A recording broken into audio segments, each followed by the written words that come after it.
experience. Culture, heritage, yes. Okay, the very next topic for the day is going to be designing cultural experiences for young travelers. So ladies and gentlemen, we are going to welcome the speakers on stage and we request all of you to kindly stay back. We request our dearest audience to kindly stay back for the very last session for the day. Thank you. So once we settle down, I'd invite all the speakers on stage.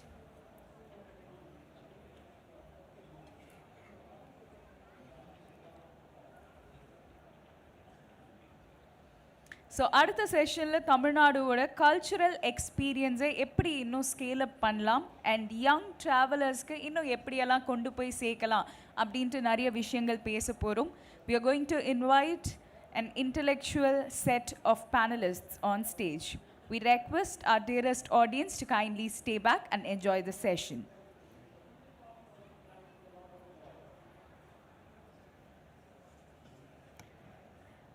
Ladies and gentlemen, we request all of you to quickly settle down. Thank you.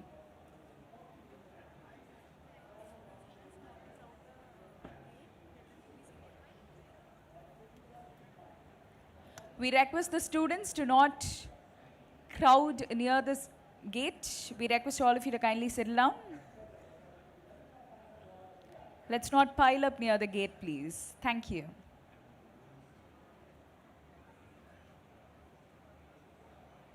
We urge all of you to kindly settle down. Thank you. Ladies and gentlemen, coming back to the topic of the final session for the day, designing cultural experiences for young travelers. Today's young travelers seek experiences that are authentic, immersive, and meaningful. Culture and heritage play a powerful role in shaping such journeys when presented in ways that resonate with the next generation. Our panel includes experts from culture, academia, architecture, built infrastructure, and tourism design who will share insights on connecting heritage with modern storytelling and contemporary travel preferences.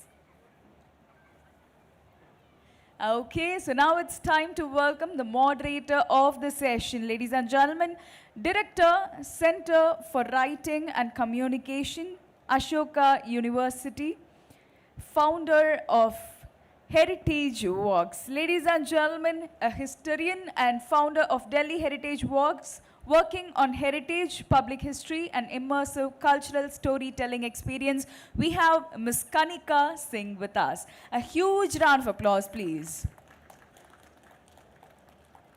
அடுத்ததாக, we would like to welcome a renowned heritage scholar and Kathak dancer known for bringing India's intangible cultural heritage alive through performance and narrative. Please join me in welcoming Dr. Navina Jaffa on stage.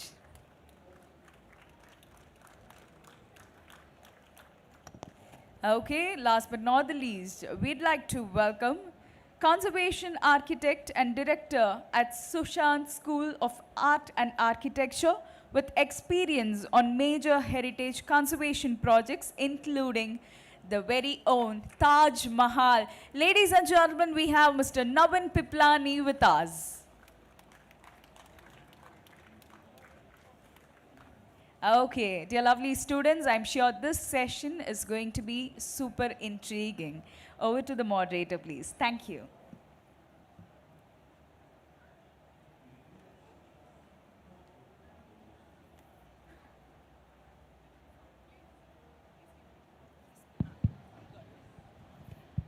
Thank you very much, the organizers. And thank you very much, the members of the audience. I know it has been a very, very long day, a very eventful day.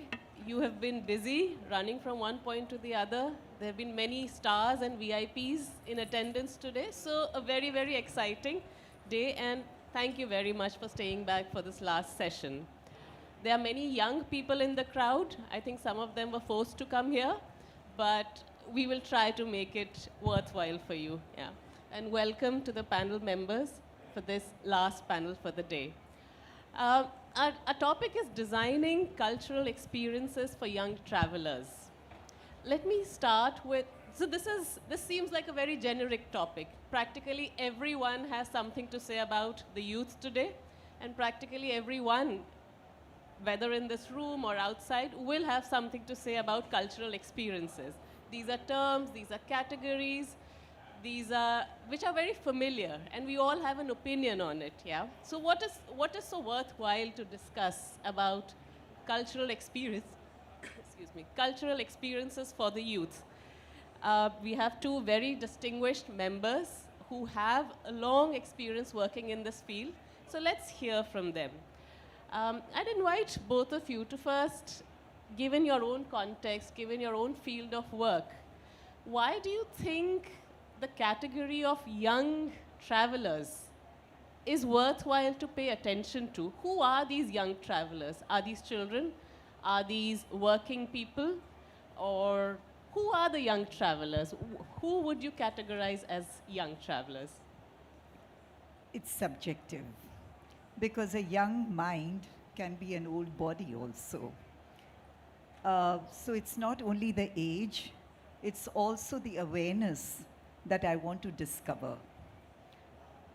Discover a land like Tamil Nadu is been a venture for me.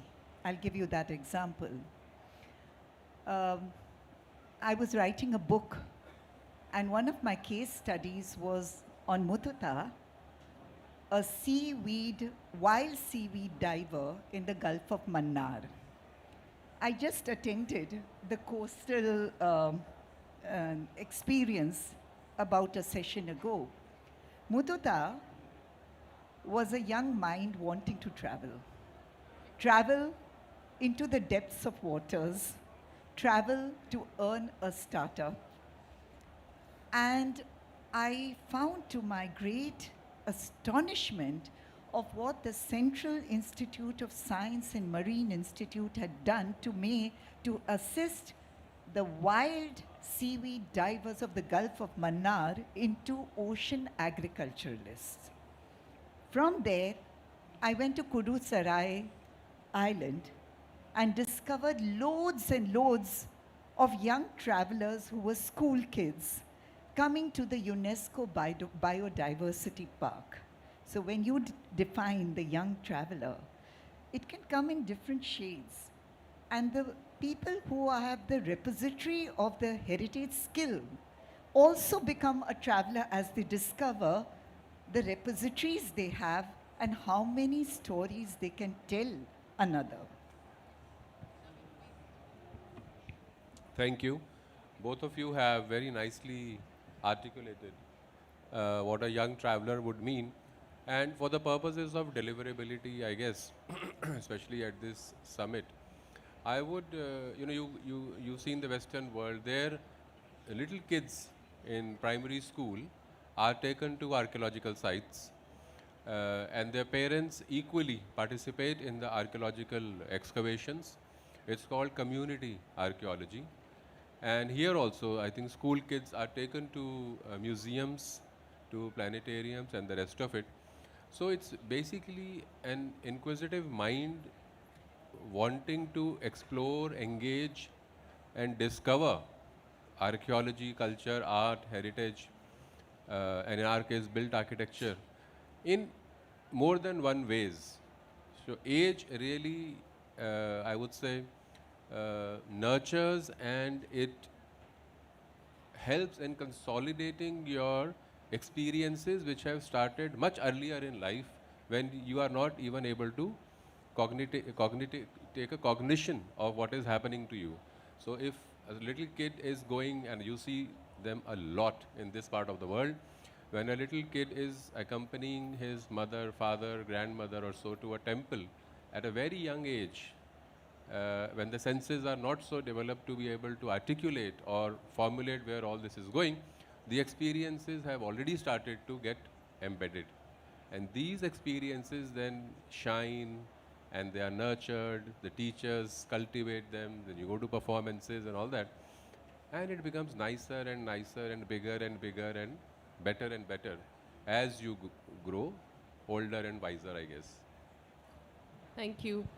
Um, so one speaker spoke about maritime heritage with a specific example of diving for seaweeds. Yeah. And the next, And the coral islands the of, corals, of yes. Tamil Nadu. The second speaker spoke of archaeological digs, both underground. Can we have a show of hands if any of you have done either of these as a cultural experience? Okay, one. What about this whole lot here? You qualify as young. So has any of you tried either of these things? No? What are the kind of cultural experiences have you tried? Anyone, just shout it out loud so that our speakers can hear you. Anything? There's one thing which I would like to say, Kanika. Yeah. One of the things which I have discovered when I take children for a walk of the school, how to create the age group curiosity. So if I, for instance, I pioneered heritage walks way back in 1988 when no one had heard. And because I was a dancer, I used to do something called performing heritage. And in the Humayun's tomb, for instance, there's a tomb called he was a governor, Isa Khan's tomb, who was a governor general with an Afghan king called Sher Shah Suri, a man who built the Grand Trunk Road, a man who instituted postal systems in India. So what I did, I brought in, for the child's curiosity, the idea of the pigeon post office in Bangalore. I also brought in the story of the camel post office in Jaisalmer. So how do you create this wider idea of India to ignite and fire the child that if he studies history, if he studies sociology, everything is not only about computer science, you can reinvent. Today, what I started in 1988, today is called startups. And it wasn't called startup then.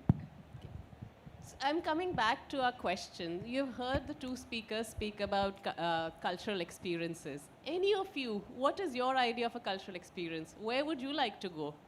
You've heard of heritage walks, you have heard of going into the sea, digging into the earth. Any idea? You guys are sitting here in the World Tourism Conclave, here in a very, very rich city in terms of heritage. You are attending a session, I think forcefully, on cultural heritage. Any ideas? Maybe they are more comfortable in Tamil. English should be okay. Or in Tamil also, if you can, for the benefit of our speakers. No? Any volunteers? Yeah, please. Okay. Very quickly, just please shout it out, sir. We're not having a discussion. Just shout it out for us.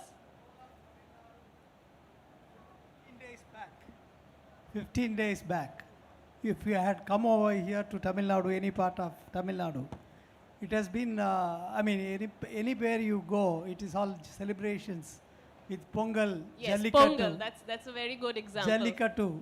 Jallikattu. Thank Jallikattu. you. There was another Temples. speaker there. May I Temples. quickly have your view? Thanks. Actually, he took the words right out of my mouth. I was just going to say food because the whole month of January, you'll see a plethora of cultural experiences in just the form of food across the state. So that's, I think, if you go to any part of Tamil Nadu, any district, you'll experience the food culture of that place during the Thank month you. of January. Okay, so we have had food cultures also. How would you go about designing a cultural experience? It's easy to say cultural experience for the youth. What should be kept in mind when we are, of course, the age bracket, yes, the local context in Tamil Nadu, but how would you, with your experience, with your speciality, in your specific area of work, you work with monuments, what is your approach? What are the things to keep in mind if we were to design, say, a cultural experience for this crowd? Can I just take Okay. So as an architect, architect, as you know, is considered one who creates all these nice built environments, Vishwakarma's incarnation. And what I would like to say is, in the Indian context, and specifically Tamil Nadu's context, your living heritage is very important. The Western world went beyond the tangible, went after the tangible, so to say, and they almost completely forgot that the tangible doesn't exist without what they call intangible. I don't call it intangible. For me, in my head, it is not tangible, something which you can touch, all that, rest of it. For me, it is living.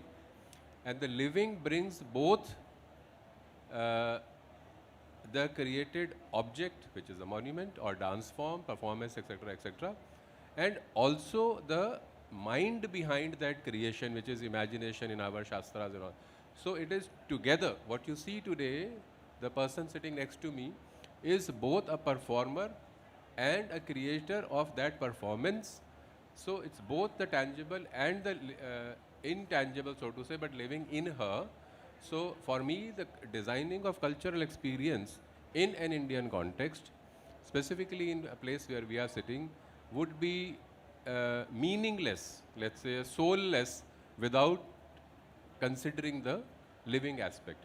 If you go to the temples and you see the various sculptures and the garbhagriha and the way you go around, it's not the monument or the building, that's a colonial construct.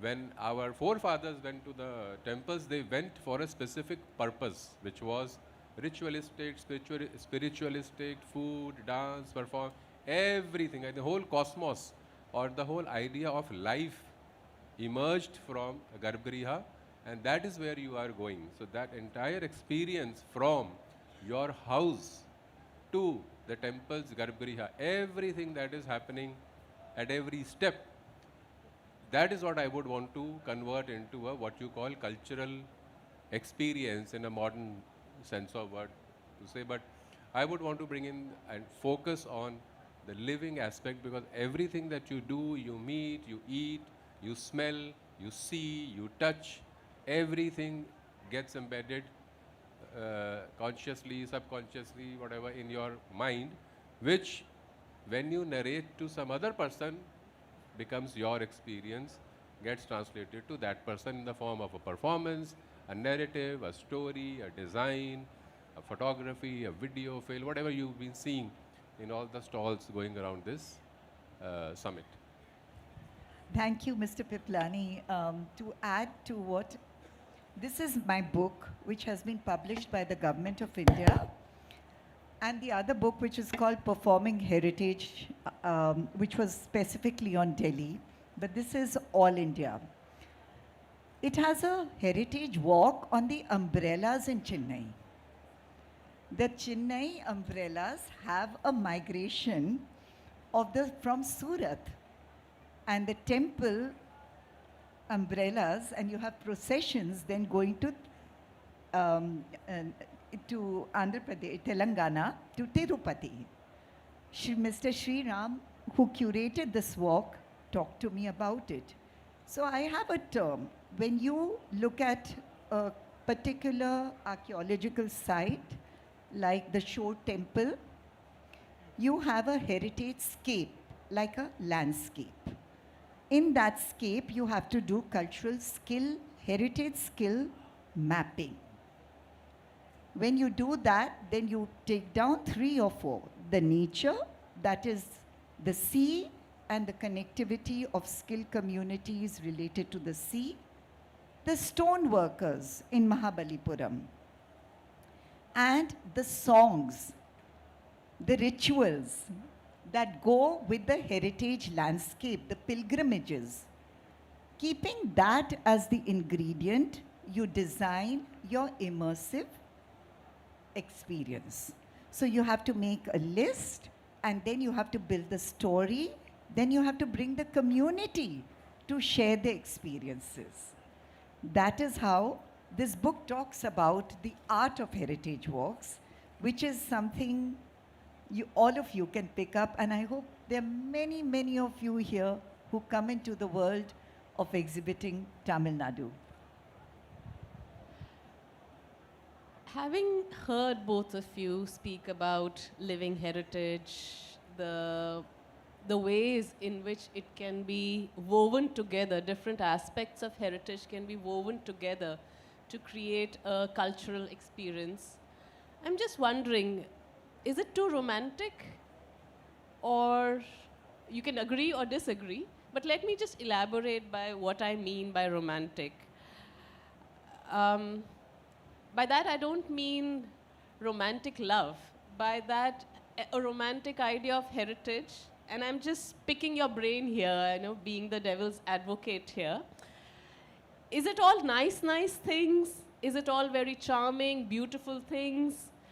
Is it only good food, good clothes, or beautiful architecture?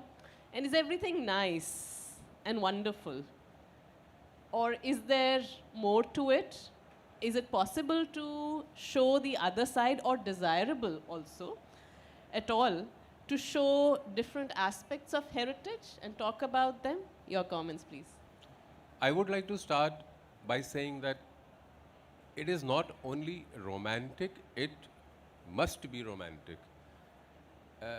If there is no romance in every sense of meaning that you can think of, which is not necessarily between two genders, the romance can also be with your parents, with your grandfather, parents, with your... And the most loved one is actually Almighty, the God who gave birth to all of us. So romance has various forms and shapes and sizes and this, that, and articulation and expressions. Anyhow, coming to the point that is there something hidden behind this romance? Of course, there is a lot hidden behind this, what we experience as romance.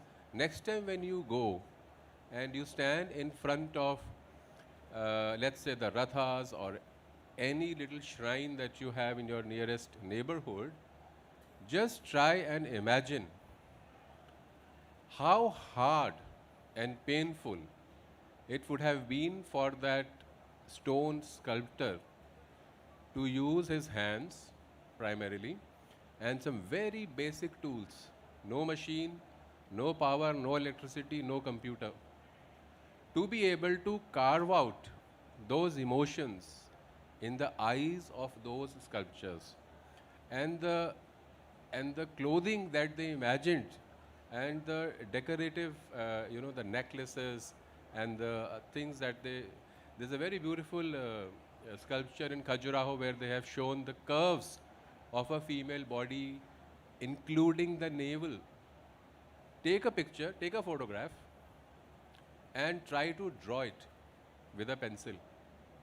And then imagine how a sculptor in this heat, in this humidity, in the climatic conditions that you have, without adequate food or nourishment that we people are luxurious enough to enjoy, would have made that sculpture at the top of the shikhara or kalasha of these temples that you have and the gopurams. I mean, imagine what these people would have gone through in their lives. It's not that he's driving a Mercedes, getting off like a vice president and say, today I'll use computer, do a laser cut, and the temple is ready. No. He must have traveled on foot, bare feet most probably, had one meal, if at all, climbed up the topmost level of that gopuram, spent the entire day, because then you can't come down and have your idli dosa and then go up. He might not even have used toilet because you're up there. But his devotion and dedication and passion and romance and love and sacrifice and whatever you may want to call it was that I am going to carve out this deity in the most beautiful manner, which, by the way, a person standing on the ground cannot even see. You see what's going on in his mind. He's doing something in an abstract format which you can't even see. And today, if you take a picture or a drawing or whatever, you need to put a name, done by so-and-so, the credit goes to me. You're all after. But these people are working selflessly, without food, shelter, all the conveniences. So that romance is coming out of the sacrifice which they are wanting to express to the Almighty, it is immeasurable. I'm speaking it in a manner of using words, but actually it is not even describable. So it's both. The romance has to come out of the sacrifice, and the sacrifice you will be able to do the sacrifice if you are deeply romantic. Thank How beautifully put. To answer your question, it is very problematic when you present a heritage scape. The idea of change, the idea of the problems that the people who are the permanent members of that heritage place, the idea of fracturing that heritage space with change creates problem. It's problematic. I'll give you an example. For instance, when I first came to two examples, quick ones. When I first came to Mamallapuram, there was no ticket. The heritage sites were accessible, like the Shore Temple. It was all about being linked to the sea. Today there's an isolation. There's a de-link which has happened between the Shore Temple and the sea, right? You have isolated it from its context.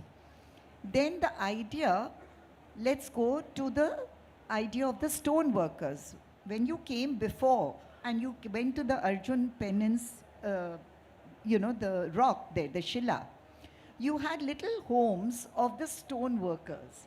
So you looked at something and then you looked at the person who made it and listened to it. Now they have pakka houses, they might have sold, gone out, but what is the problem there which is happening? A kind of a decontextualization. Come to Rameshwaram.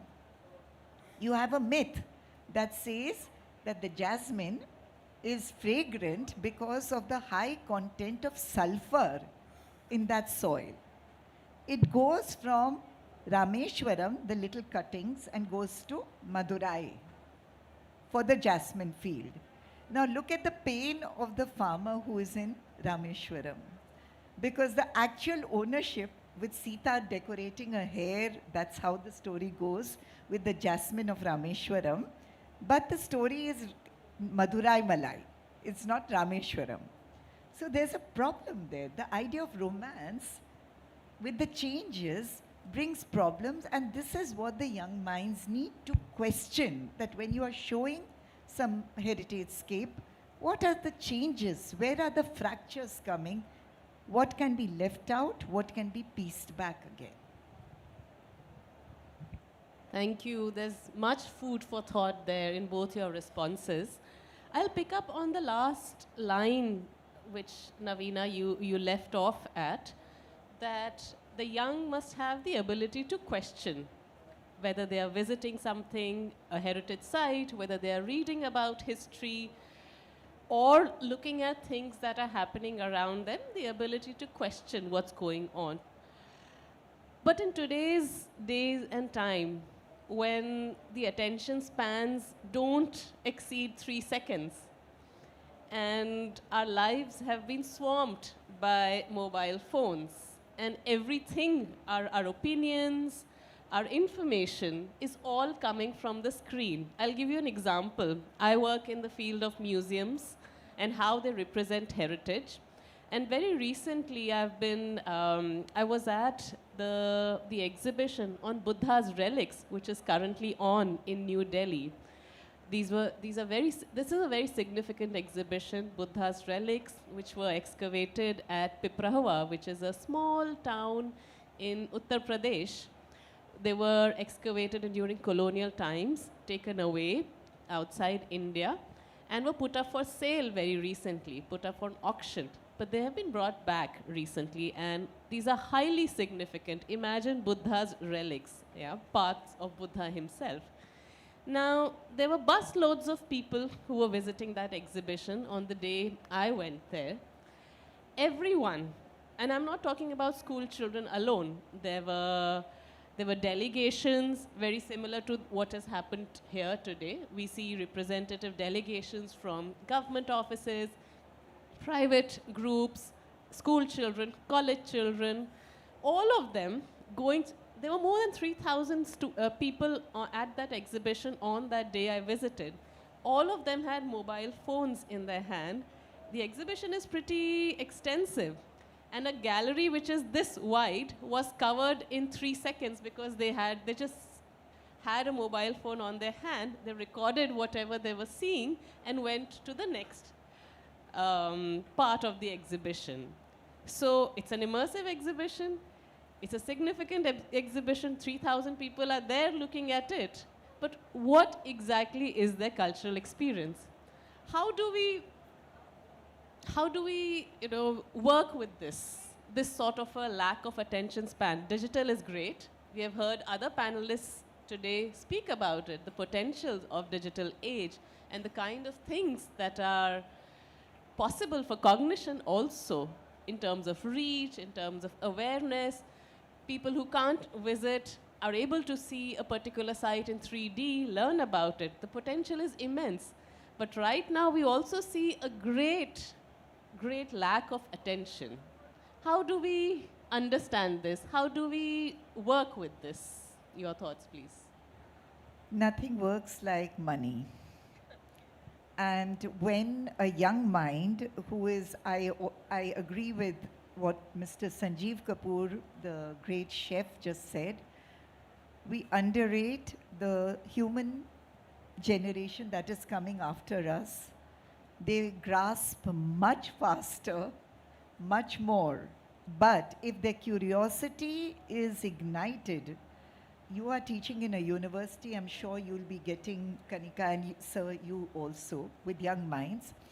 If they find that they have something to gain, you will find the statistics that come on your various Insta or YouTube, that people have watched for 3 seconds, 10 seconds, 1 second, 1 minute, 3 minutes. Why has the reel gone up, which used to be for 30 seconds, has gone up to 3 minutes now? There is a reason. And then you look at the age group. And then you find that if you do have something that is giving some aspiration, motivation for that imagination to learn, for them to move forward, to bring back money. I find, because I've interviewed about 10 people who had seen my reel for more than 1 minute. And I found that they found my reel interesting because they needed that material for their own work. So cultural economics is a very big factor that might bridge. So it's also onus on us how we tell our story. How do we condense the idea of what is priority in terms of how we position? So we can't take too much time in background, come straight to the point. I am, I mean, there are both kind of people. Some people will go for digital and they will enjoy it, they will watch it for 3 seconds and several minutes. But for me, as a conservation person and an architect, three-dimensional experience involving all the 5 senses is still very important. And you may say that AI is going to do this, that and the other, and the digital, well, it will do that, but in India at least, with 140 billion, whatever number of population that we have, there will be enough majority of people who still haven't, as I said, a vast majority of people in Mamallapuram would not have enjoyed the built environment and the nature and the rest of it of Mamallapuram the way it was supposed to be. So forget going digital and 3D. The way people see Taj Mahal, 99% of people, or 99.99% people don't see it the way Shah Jahan had, the intention of the design was. So what we are seeing is already a mutated and a manipulated version of. So going digital is going to still take away a lot of things in terms of experience. So there will be people who will do digital, there will be people who will enjoy digital, and there will be people who will do that. But I am confident that there will be many other who would want to go with somebody who's telling them what is what, you touch, you see, you know, sit down, you meditate, you imagine, and you spend, you know, half a day trying to figure out what is happening in this cultural experience, whether it is food or performance or monument or site or whatever. So I am still that way a bit conservative that I would want to retain the physical immersion rather than digital immersion. So you're a conservative conservation architect. Okay. I think I'll ask one last question, again drawing from the points you raised, and then we can see if any member of the audience would like to interact with this panel. We have 5 minutes? So money and incentive and cultural economy. You as a conservation architect work with monuments, preserving them, perhaps also increasing the longevity along with not only for the research purposes, but also for tourism purposes. It's an important component. What about overexposure or overconsumption? Can we get enough of these? Or to what extent do we ensure that these cultural resources, aspects of our cultural heritage, whether it's monuments or textiles or food or festivals or natural heritage, is available for consumption by anyone, not only the youth, and not in the danger of being overexposed, losing its inherent quality, and being completely demolished, in fact, also? Will this approach in fact allow the cultural heritage to survive for the youth, for which we are planning to preserve it? Can I respond? You know, this has to come, Kanika, from the above. For instance, Ladakh is today a problem. Ladakh is a cold desert in our country and is in the midst of a very high climate change problem. When I started my academic tourism way back in the 90s, there was one plane going on Wednesday, Air India plane going on Wednesday. Or people would drive from Manali to Ladakh. Now you have 15 to 20 planes landing every day. There's no carrying capacity. I'll give you another example. I had created for the Delhi government 4 monuments that have wider context for local people.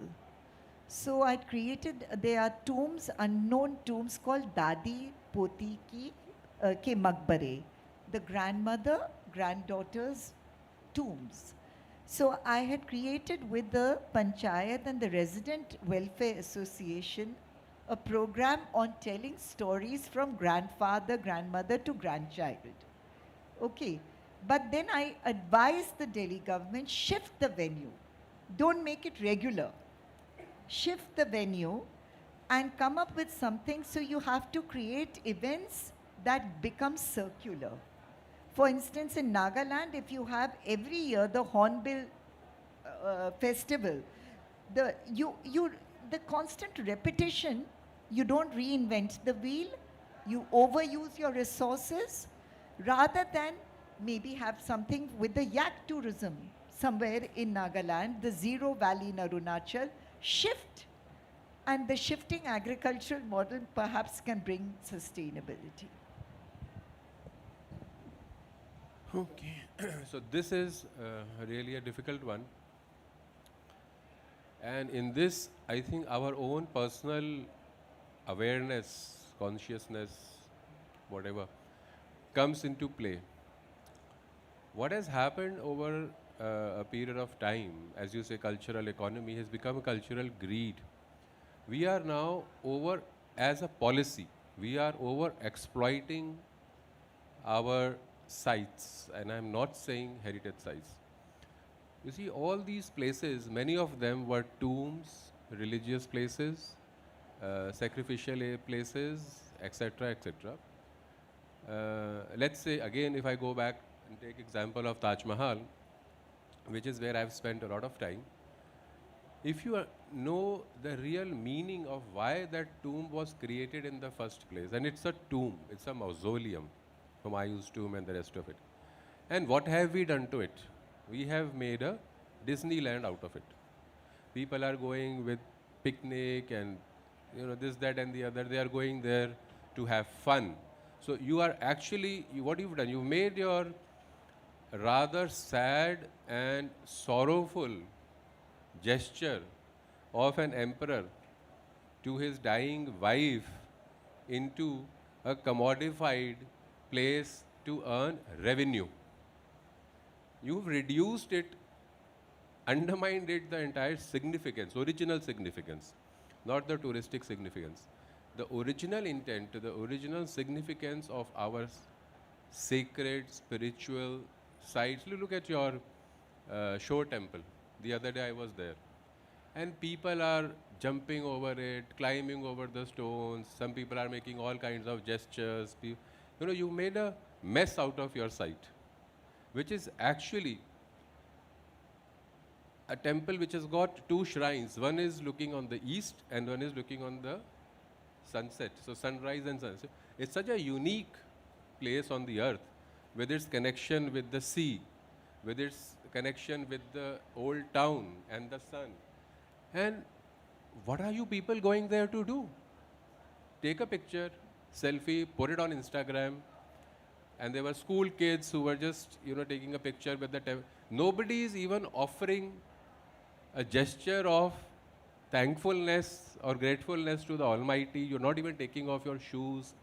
I know all kinds of don'ts are happening at that site. And who's doing it? All of us. Why? Because of tourism. You have to increase tourism, make it a World Heritage Site, get busloads of people there. So the economy has become greed. And it is not that the temple is going to go someday, because eventually, how much will you load up something which is not designed for it, right? If you put too many people in the aircraft for which it is designed, it's going to come down one day. It may be. So, we have to be very careful of what is for enjoyment, what is for experience, what is for reverence, what is for memory, what is for education, what is for your daily ritual.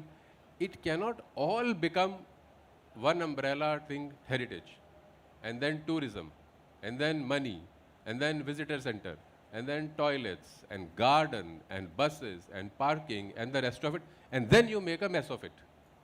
What you got in the first place was a beautiful temple. And you look at it from this aerial view, and the beach next to it, my God, that's even worse. All those shops that have come up, the informal sector. So ASI has done a very nice thing. This is my boundary. It is nice and beautiful. You pay the ticket and outside it is a garbage area.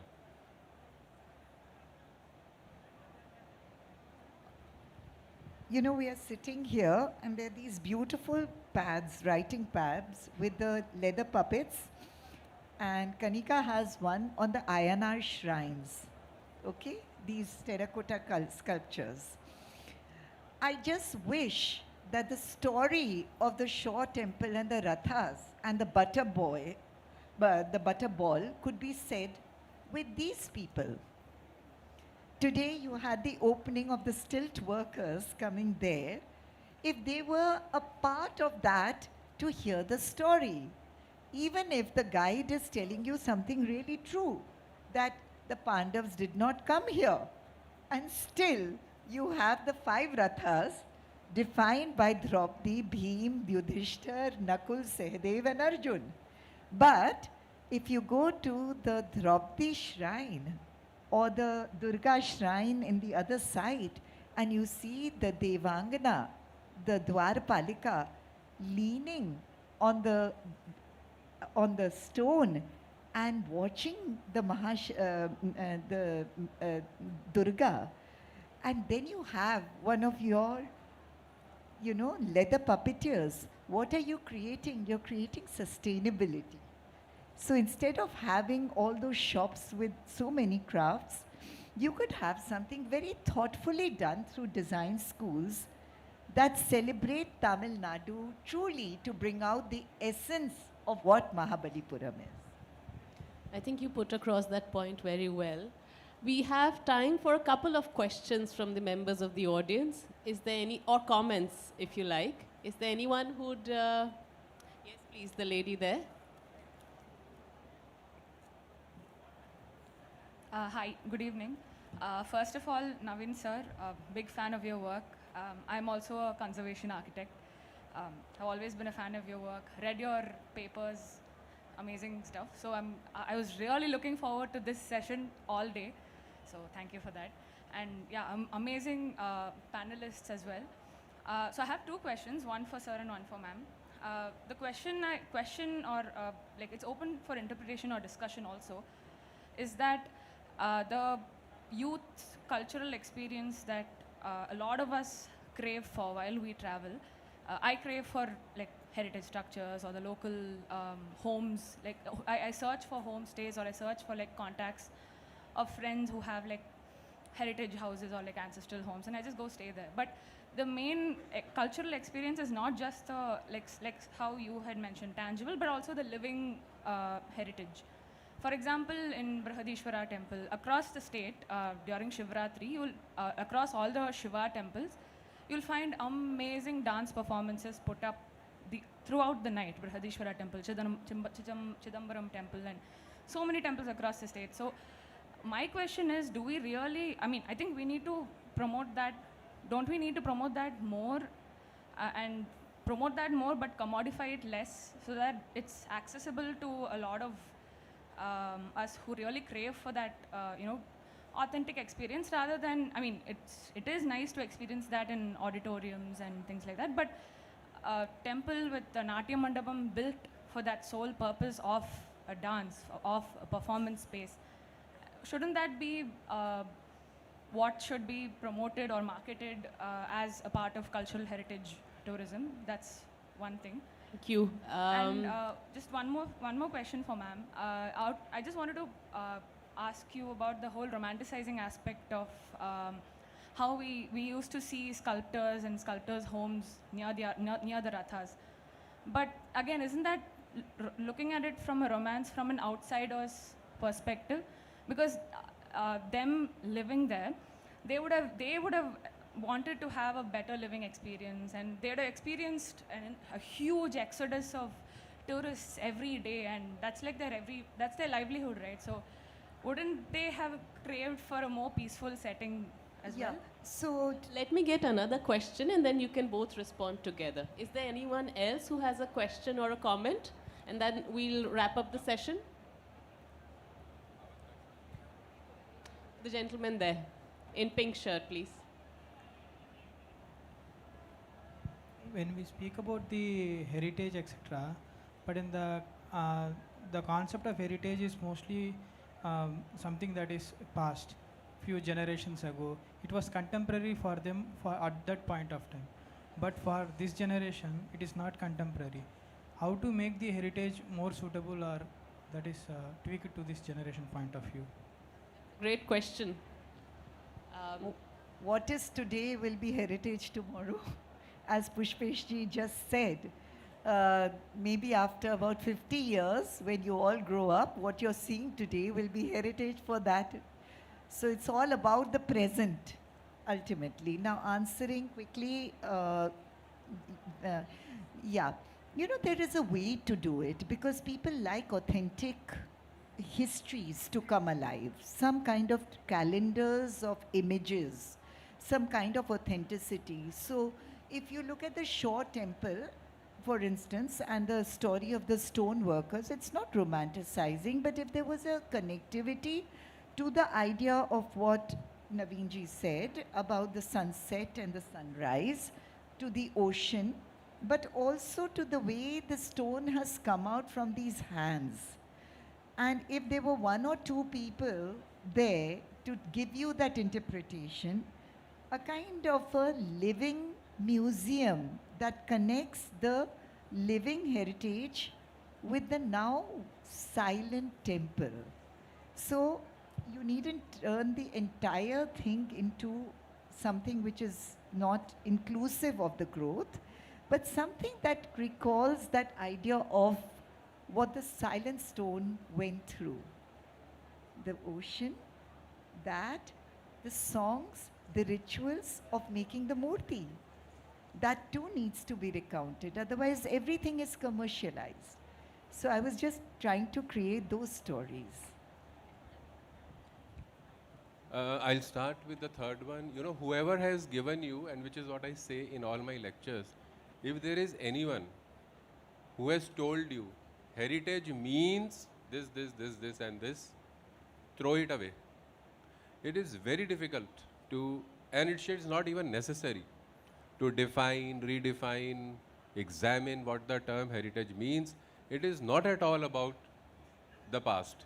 It is all about what you preserve from what you have got from your forefathers for the future generation. So it is very much contemporary and present intervention. How you keep your shore temple will define and redefine how your children and grandchildren will look at it.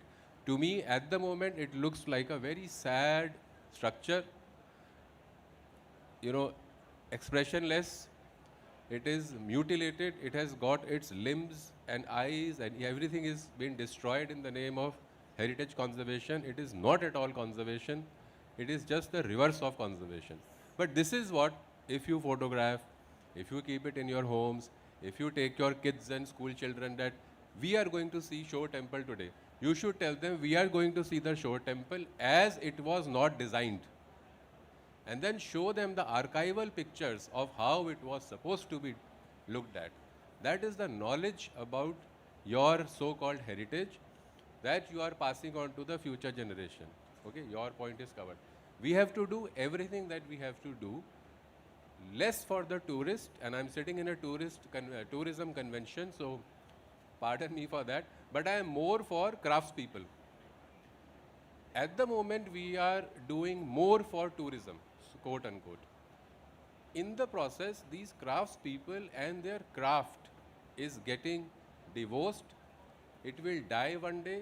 All these craftsmen will be pulling rickshaws in Chennai and Mumbai and Calcutta and the rest of it. Their kids will be studying in US, UK, Australia and wherever. And all the beautiful ancient monuments that you have, which the Western world doesn't have, will crumble to pieces. And you will not find a single person to be able, not because there is not single person, but there is no knowledge to be able to recreate. Today, if somebody tells me that one minaret of Taj Mahal falls, God forbid, in an earthquake, I have full confidence that I will rebuild it because I've got the craftspeople and the knowledge. So these craftspeople, as Navina ji said, have to be part of your celebrations when this Shivratri is happening and all these people are dancing. That is what I would want to see rather than the temple, which is also I can see in any other time of the year, correct? So that particular moment in the life of that temple, the community, the craftspeople, the women and the city and what, that is a moment that needs to be romanticized. And in that romance, all other ingredients will fall in place. Thank you, everyone, and thank you, members of the audience, for those very, very pointed and interesting questions. I think we have been, as I promised at the beginning of this session, we have been able to discuss some very, very generic terms like cultural experience and the youth in a more complicated way, exposing the various facets which are involved in design, in the meanings of those terms, in the way we experience them, in the way we bring them about in our policy, in our practice, and the fact that heritage is selective. It is a conscious decision of what you choose to celebrate with an eye to the future. Yeah? Thank you very much. Thank you. That was a thought-provoking session. Thank you so much. And we request all the three of you to kindly stay back for a moment. We'd like to welcome Ms. Kavita, IAS Joint Managing Director, Arbin, Tamil Nadu Milk Producers Cooperative Federation Limited to kindly do the honors. Welcome, ma'am. Ladies and gentlemen, let's all give one huge round of applause, please. Thank you so much, ma'am.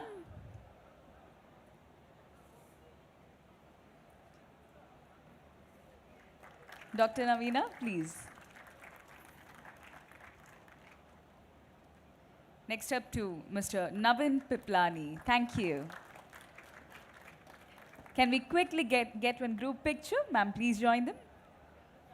Yes, please.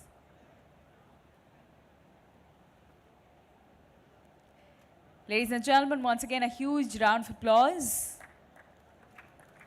So yes, that was the final session for the day.